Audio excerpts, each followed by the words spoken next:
बिस्मिल्लाहिर्रहमानिर्रहीम। अस्सलाम वालेकुम। बॉस न्यूज़ के साथ मैं हुसैना हुसैन। खबर शामिल करते हैं खैरपुर से। JUI पाकिस्तान की जानिब से सिंध भर में बदअमनी, डाकू राज और महंगाई के खिलाफ अमन रैली का एहतमाम किया गया। अमन रैली सिंध के मुख्तलिफ शहरों से होते हुए कराची में दाखिल हो गई। खैरपुर में JUI पाकिस्तान की जानिब से अमन रैली का इनेकाद किया गया। रैली की क़यादत JUI सिंध के जनरल सेक्रेटरी मौलाना राशिद महमूद सोमरू कर रहे थे।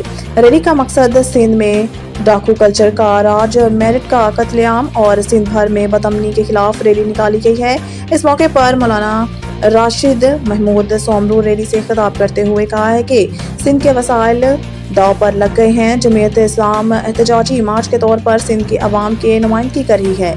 सिंध की अवाम अवामी रेफरेंडम के जरिए 15 साल के बाद बदतरीन पॉलिसी को कबूल नहीं करती। सिंध की अवाम जमीयत उलमा इस्लाम को मुतबादिल के तौर पर देखते हैं और जमीयत उलमा इस्लाम सिंध के अवाम को मुश्किलात से निकालने की। इनका मजीद कहना था कि पीपल्स पार्टी या मुस्लिम लीग नून के साथ कभी इंतखाबी इत्तेहाद नहीं हुआ है।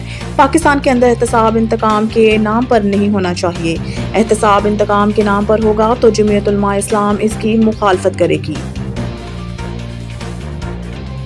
इसराइल का गजा पर हमले मज़ीद तेज करने का ऐलान। गैर मुल्की मीडिया के मुताबिक गुज़िश्ता रोज़ इसराइली फौज के तर्जुमान ने प्रेस कॉन्फ्रेंस करते हुए कहा है कि इसराइल हमास पर दबाव बढ़ाने के लिए गजा में अपने हमलों को तेज करेगा।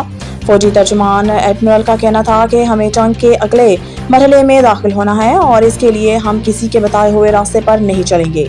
मीडिया रिपोर्ट्स के मुताबिक फौजी तर्जुमान ने अपनी प्रेस कॉन्फ्रेंस में ये भी कहा है कि आज से हम गजा पर हमले बढ़ा रहे हैं। वाज़ेह रहे कि इसराइल की जानिब से गजा पर ज़मीनी और फ़िज़ाई हमले किए जा रहे हैं, जिससे अब तक शहीद फ़लस्तीनियों की तादाद 4385 तक जा पहुंची है।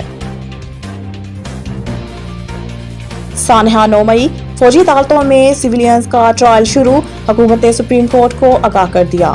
वफाकी हुकूमत की जानिब से अदालत को मुतफरिक दरख्वास्त में सिविलियंस के फौजी अदालतों में ट्रायल से आगाह किया गया है। वफाकी हुकूमत के मुतफरिक दरख्वास्त में कहा गया है कि सुप्रीम कोर्ट के 3 अगस्त के हुक्मनामे की रोशनी में अदालत को ट्रायल्स के आगाज से मतला किया जा रहा है। फौजी तहवील में लिए गए अफराद को पाकिस्तान आर्मी एक्ट 1952 और ऑफिशियल सीक्रेट एक्ट के तहत गिरफ्तार किया गया था। गिरफ्तार अफराद GHQ रावलपिंडी और कोर कमांडर हाउस लाहौर पर हमले में मुलव्वस हैं। गिरफ्तार अफराद PAF base Mianwali, ISI civil lines Faisalabad पर हमले में भी मुलव्वस हैं। दरख्वास्त के मुताबिक गिरफ्तार अफराद हमजा कैंप, बनो कैंप और गुजरांवाला कैंप पर हमले में मुलव्वस होने पर तहवील में हैं।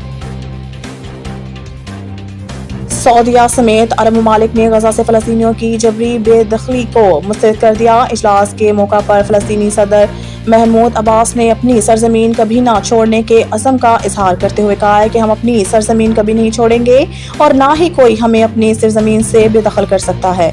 इजलास से खिताब में सऊदी वज़ीर ख़ारजा फैसल बिन फरहान ने भी इसराइली कोशिशों को मुस्तरद करते हुए आलमी बरादरी से इसराइल से बैनुल-अक़वामी क़वानीन के पासदारी कराने का मुतालबा किया है। सऊदी वज़ीर ख़ारजा ने कहा है कि फ़लस्तीन में होने वाले दर्दनाक वाक़यात सीज़फायर के लिए फौरी रद्द अमल का तकाज़ा करते हैं। गजा में बढ़ती अस्करियत को फौरी रोकना होगा। अर्दन के शाह अब्दुल्ला ने फ़लस्तीनियों की जबरी नकलो मकानी को जंगी जुर्म करार देते हुए कहा है कि अरब दुनिया को इस वक्त जो पैगाम सुनाया जा रहा है वो ये है कि फ़लस्तीनियों की ज़िंदगियाँ इसराइलियों के मुकाबले में कोई अहमियत नहीं रखती।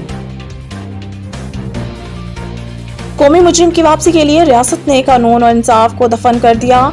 PTI का रद्द अमल। PTI की जानिब से जारी एक्ट बयान में कहा गया है कि कौम ने रजीम चेंज साजिश को कबूल नहीं किया। वो लंदन मंसूबे और इसके अहदाफ भी कबूल नहीं करेंगी।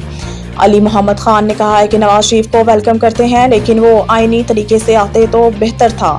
इनका कहना था कि चेयरमैन PTI को बाहर करके इलेक्शन हो तो हुकूमत कैसे कर पाएंगे, कब तक हमें जेलों में रखेंगे, आखिरकार हम सड़कों पर निकलेंगे। उन्होंने कहा कि सदर आरिफ अलवी को एस्टेब्लिशमेंट और सियासी जमातों के दरमियान डायलॉग का आगाज करना चाहिए। ख्याल रहे कि पाकिस्तान मुस्लिम लीग नून के कायद नवाज शरीफ 4 साल बाद वतन वापस पहुंच चुके हैं।